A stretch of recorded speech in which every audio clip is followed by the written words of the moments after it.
I've talked to very knowledgeable people in league circles who will quietly say if they had to choose between the two, they'd take Allen. He's larger, more durable, just as good an arm. People think Patrick Mahomes is in a class by himself. There are many of us that think Josh Allen is in the same class. So I'm just going to throw this out to you. I don't take a lot from the NFL Combine, but it's something. That's why they all go. Josh Allen went to the Combine, Patrick Mahomes, and they do all those measurements. Hand size, they tell me, matters. Josh Allen's were bigger. Quarterback ball velocity, Allen. Height, Allen. 40-yard dash, Allen. Vertical leap, Allen. Arm strength, they're both great. Let's not quibble over who's smarter, Jeff Bezos or Elon Musk. They're both fine. Josh Allen went higher in the draft. But the difference is how they entered the league.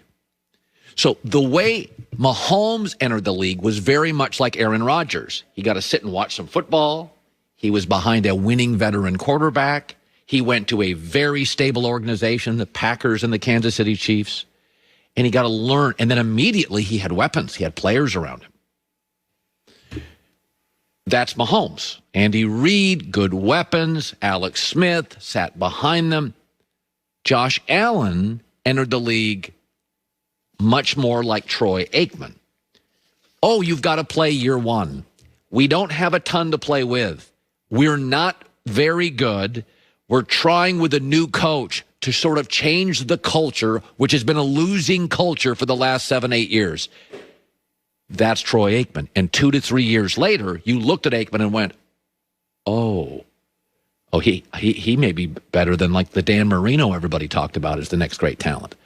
So how do you enter the league?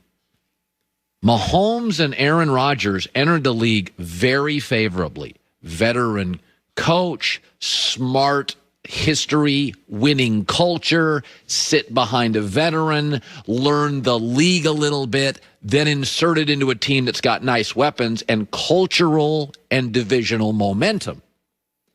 Aikman and Josh Allen entered the league. You're playing year one. There's no mentor. We need you to win. The team stinks. We have no head coach or cultural momentum. Go for it. But the minute Aikman got an Emmett and an Irvin, oh my. And the minute Josh Allen got Stephon Diggs, have you seen his numbers? They're like blowing through the rest of the league. So this idea that, and I said this a couple days ago, that Mahomes is in some sort of Michael Jordan, LeBron galaxy where it's like MJ's there. And I mean, we all argue about number two. Half of you think it's Giannis and he can't win playoff series. Half of you think it's Anthony Davis. I kind of agree maybe. But I mean, he was invisible for 7 years in New Orleans. Couldn't win a playoff series. I don't think that's the case here. I think Mahomes and Josh Allen and increasingly Justin Herbert, if he gets the right coach, I think they're all in kind of the same category. Allen was drafted higher than Patrick Mahomes. Combine, not close. Finally, like Aikman, second, third year of his career, finally Josh Allen has some cultural coaching momentum, gets a star receiver, and look what they've done. The hottest quarterback in the league is Aaron Rodgers in the NFC and Josh Allen in the AFC. Remember what Greg Cosell said just a couple of days ago. We asked him, Trevor Lawrence is this once-in-a-decade quarterback out of Clemson. Here's what Greg Cosell said. What is really fascinating is the increase in precise ball placement because, we know what he is in terms of a physical talent, but he is now making throws that require pace, touch, talent level. It's funny, and you and I will start talking about college quarterbacks soon, but what we always hear is Trevor Lawrence is a generational talent. Well, I have no problem saying this, and if people think I'm wrong, fine. But Josh Allen's more talented than Trevor Lawrence. Okay, that is. And Trevor Lawrence was much more highly acclaimed than Patrick Mahomes out of college. All right, here we go. So Drew Bledsoe, the former Patriot, talking about Brady and how much he is savoring winning the divorce, plus our Blazing Five, top of next hour here on a Friday with Joy Taylor. What do you get when you cross a Mercedes-Benz SUV with a race car? When you put a 4-liter bi-turbo engine under the hood of a luxury sedan? When you get the sleek shapeliness of a coupe with the raw power of F1 engineering? You get Mercedes-AMG. You get goosebumps. You get chills. The legendary perfection of Mercedes-Benz engineering, cars and trucks fused with the motorsports genius that has created the world's #1 F1 racing team. The sedans, the coupes, the rock-solid might of a Mercedes SUV. 3 letters on the trunk lid say it all. OMG for AMG. No other way to express it. Go to their website, all their vehicles, beautiful website. MBUSA.com/AMG. Because Mercedes-AMG is driving performance. Lamar Jackson has come up short with 2 early playoff exits in his young career. He'll get a chance for redemption, though, when he takes on the Titans, who bounced the Ravens from the playoffs last season. With an 0-2 record in the postseason, Lamar told reporters, quote, "I'm definitely trying to erase that narrative. That's #1 on my mind for sure." Fox Sports NFL analyst Michael Vick is now joining us. Mike, great to have you. I want to start with you here. Michael, how much pressure is on Lamar to beat this Titans team?